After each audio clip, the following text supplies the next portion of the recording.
Hello, today I am telling you about ESIC, process of ESIC and benefits of ESIC. ESIC stands for Employer State Insurance Corporation, which is an autonomous body created by the law under the Ministry of Labour and Employment. If a company having more than 10 employees, then they are eligible to enter into or register into the ESIC. And जिनकी salary 21,000 से कम होती है वो सारे employees इसी category के अंदर fall करते हैं, तो उनका ईएसआईसी रजिस्ट्रेशन करना जरूरी होता है। ईएसआईसी कैटेगरी के अंदर एम्प्लॉयर एंड एम्प्लॉयर दोनों को कंट्रीब्यूशन जमा करना पड़ता है। दिस स्कीम है started for Indian workers where the workers get huge benefit from the employer in terms of monetary and इसके लिए एलिजिबिलिटी है एटलीस्ट मिनिमम 10 एम्प्लॉयज हमारी कंपनी में होने चाहिए, तभी हम उनका रजिस्ट्रेशन करवाते हैं, तभी एक कंपनी एलिजिबल होती है रजिस्ट्रेशन करवाने के लिए। इसके अंदर एम्प्लॉय एंड एम्प्लॉयर दोनों का कंट्रीब्यूशन डिडक्ट होता है। इसके लिए चालान जमा होते हैं और उसके लिए कंट्रीब्यूशन परसेंट होता है एम्प्लॉयर के लिए 3.25% एंड एम्प्लॉय के लिए होता है 0.75%, जो कि हर महीने की सैलरी पे कैलकुलेट होता है।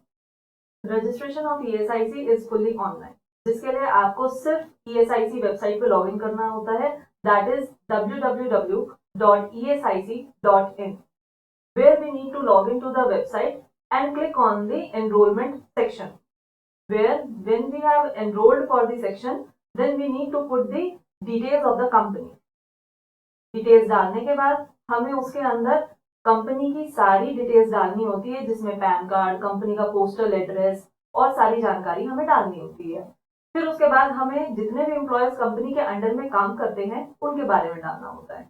जिनकी सैलरी मिनिमम 21,000 से कम होती है वही एम्प्लॉयज इस कैटेगरी के अंदर फॉल करते हैं और उन्हीं का रजिस्ट्रेशन करवाया जाता है, जिससे कि वो सारे बेनिफिट्स ले सके जो एक आम एम्प्लॉय को मिलते हैं।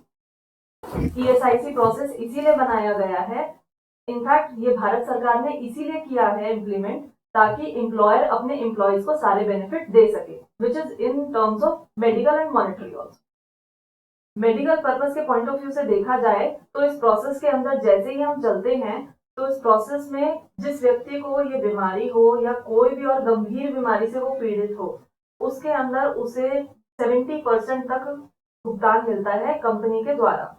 इनफैक्ट अगर किसी एम्प्लॉय को कोई मेजर एक्सीडेंट होता है उसके अंदर 90% कवर अप होता है ESIC के थ्रू। इनफैक्ट उसका 1 साल या उससे ज्यादा के लिए कोई भी मेडिकल खर्चा होता है वो ESIC उठाता है, प्लस साथ में एम्प्लॉयर भी उसमें कंट्रीब्यूट करता रहता है। ESIC के अंदर अगर किसी व्यक्ति की फैमिली के अंदर कोई प्रॉब्लम होती है या उन्हें कोई और गंभीर रूप से बीमारी होती है, उसका खर्चा भी ESIC उठाता है। उनका फ्री में हम इलाज करवा सकते हैं ESIC हॉस्पिटल्स के अंदर प्लस डिस्पेंसरीज के अंदर, प्लस इसमें हमें मैटरनिटी बेनिफिट्स भी मिलते हैं। जो लेडी प्रेग्नेंट हो और वो वर्किंग हो उसके लिए ESIC में पूरी सैलरी पेबल होती है till the maternity benefit. ESIC के अंदर अगर हमें अपने एम्प्लॉयज को रजिस्ट्रेशन करवाना है तो उस रजिस्ट्रेशन के लिए हमारे पास एम्प्लॉयज की पूरी जानकारी होनी चाहिए, जिस जानकारी के अंतर्गत उनका नाम, उनका पोस्टल एड्रेस, प्लस उनकी फैमिली में कौन कौन व्यक्ति जो हैं उनके ऊपर डिपेंडेंट है, उनके बारे में हमें सारी जानकारी डालनी होती है, जिससे कि इन फ्यूचर अगर वो किसी भी दुविधा में पड़ते हैं या किसी भी और बीमारी या किसी मेजर एक्सीडेंट से मिलते हैं तो वो इस ESI का बेनिफिट उठा सके।